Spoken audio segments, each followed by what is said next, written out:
Well, in the wake of AT&T DirecTV's censoring of Newsmax, Alabama Senator Tommy Tuberville penned an editorial on the dangers of censorship and suppression. Now, in the piece, he said, "We are seeing instances play out in every sector where speech is free unless you disagree with the radical left. Big tech corporations and universities are trampling on traditional American values, all while promoting woke ideologies." Back with us, our panel to weigh in. Ford, your thoughts on this?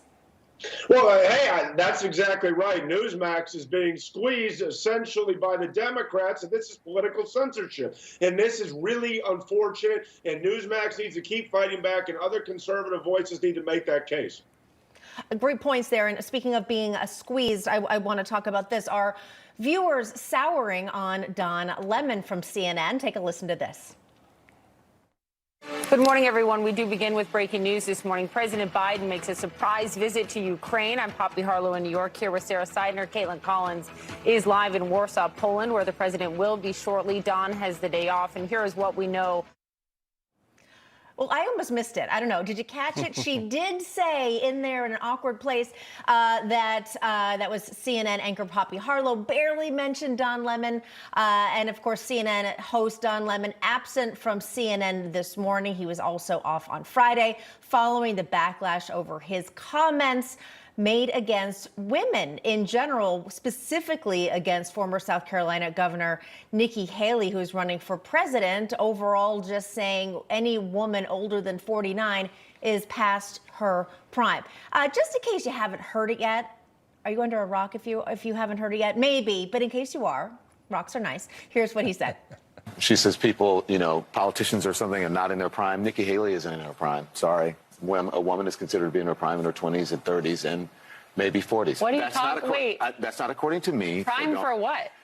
It depends. I mean, it's just like prime. If you look it up, if you Google when is a woman in her prime, it'll say 20s, 30s, and 40s. Are you talking about prime for like childbearing, or are you talking about the message? prime I'm just for being saying president? what the facts are. Google it.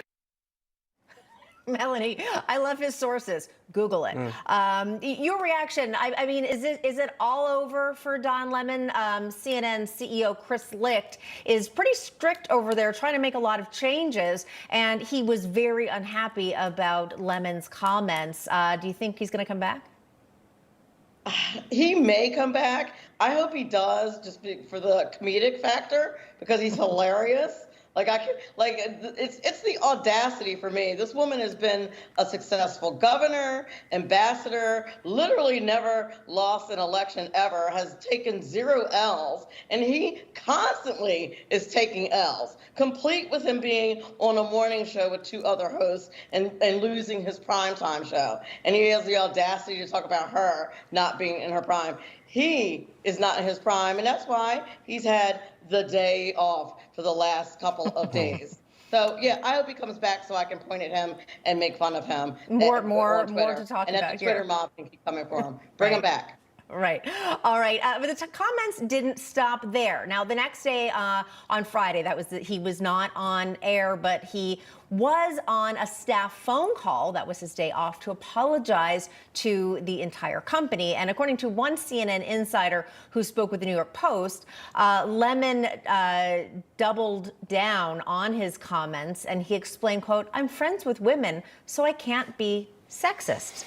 Brian Anderson, I think most people would realize that's ridiculous. He's friends with women, so he can't. Okay, I don't know where some of these television hosts get such a big head and think they know so much. But apparently, because they Google a lot of things. I was going to say. But this is great news. This is great news because we're following it. Brian Stetler went. Chris Cuomo went. Yeah. This could be, yet another one in the domino theory, which people are just not putting up with this kind of silliness anymore. Yeah, I mean, Ford, Don Lemon was, I did have a primetime show, but you can say he got demoted to the morning show. I don't know if you'd exactly say it that way. He might view it that way. There have been so many reports that he has been what has been described as a prima donna, especially having to share his space and his airtime with 2 female co-hosts. Is he just too big for his britches at this point? Well, I think it's the worst kept secret in media. Ever since CNN demoted Don Lemon from primetime, they've been looking for a way to get rid of him. And by these ridiculous comments, he actually handed them what they wanted, which was an off ramp. And what he's found out is he's just no longer in his TV prime, and that's why eventually CNN is going to squeeze Don Lemon. Very well said there. Melanie, I mean, do you think this is even something maybe intentional? Because Brian was mentioning that Chris Cuomo, of course, is gone. We know that Chris Cuomo has moved on. Do you think potentially this is an attempt by Don Lemon to follow his former colleague elsewhere? No, he is not that smart. He's not that bright. And he is not that strategic. You are giving him way more credit than he deserves. Anybody who says it's a fact, Google it, is not a critical thinker. I'm just going to stretch and say that's the case. So I do not think he is that savvy or that strategic and would do something quite so stupid and said with such authority. Like, that was the part that was comical to me. Well, Google it. It's a fact. Yeah. And he said that more than once also. Anyway, well, the saga continues of the souring of Don Lemon. All right. Brian, Ford, Melanie, always fun talking to you. Thank you. Thank you. Thank you.